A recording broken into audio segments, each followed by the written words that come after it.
What's up everyone, John Rettinger from Techno Buffalo here, and I want to give you final predictions for tomorrow's Back to Mac Apple event and let you know how coverage is going to shake up. Stay tuned for all the details.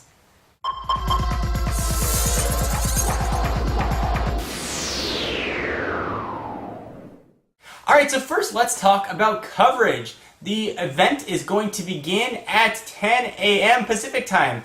And as with all the Apple events, we will be live blogging it via Twitter. So for those of you that are in class or in work and can't get online, you just have your phone or mobile device with you, you'll be able to get all of the updates. The only difference is we're going to be live blogging on the official Techno Buffalo Twitter account, which is at Techno Buffalo, TECHNOBUFFALO. So be sure to give the account a follow for minute-by-minute updates of the event. We'll be kind of tweeting out everything that's happening as it's happening. And of course, we'll be recapping everything that gets announced.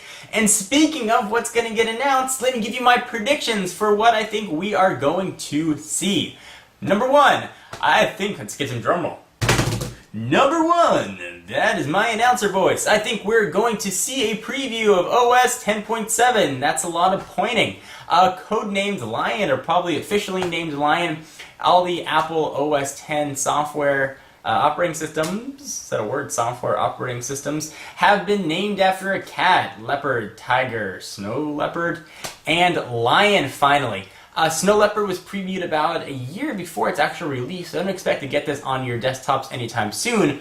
What I do expect to be the big announcement is a revamped and redesigned dashboard integrated with iOS. So you hit the dashboard and you get sort of a new iOS-looking environment, which also opens up new avenues for revenue with Apple via the ability to sell apps via what I assume will be a new app store on the desktop computer. That may also tie into a touchscreen interface on Apple's new computers moving forward.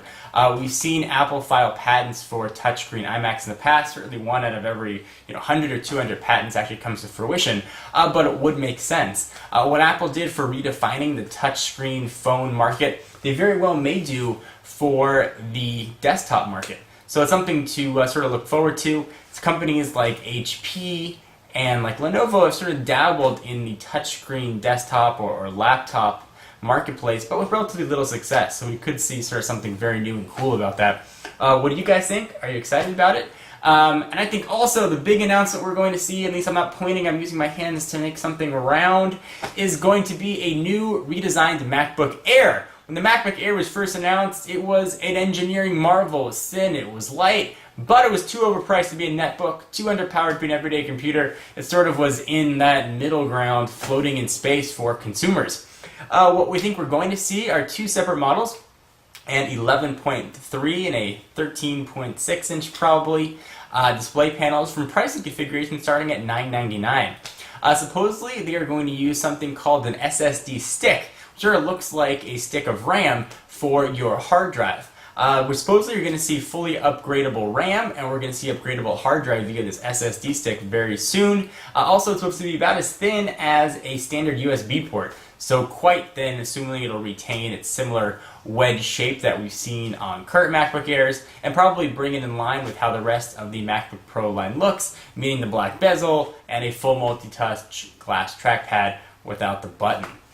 This would probably be a very big sweet spot for Apple. So it would be a few $100 premium over a standard netbook at the lowest end configuration.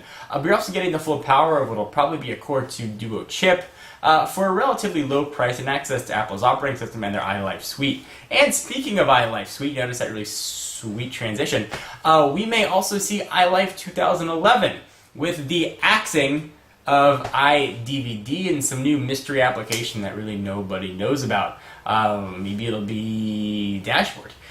So look for that coming soon. And again, just to refresh everybody's memory in case you forgot over the past few minutes, we'll be doing live updates not on the John4Lakers account, but on the Techno Buffalo account. So if you want live minute-by-minute updates of the Apple event, be sure to give us a follow at Techno Buffalo. I'll put a link down in the what have you, and maybe I'll put it up here on the screen.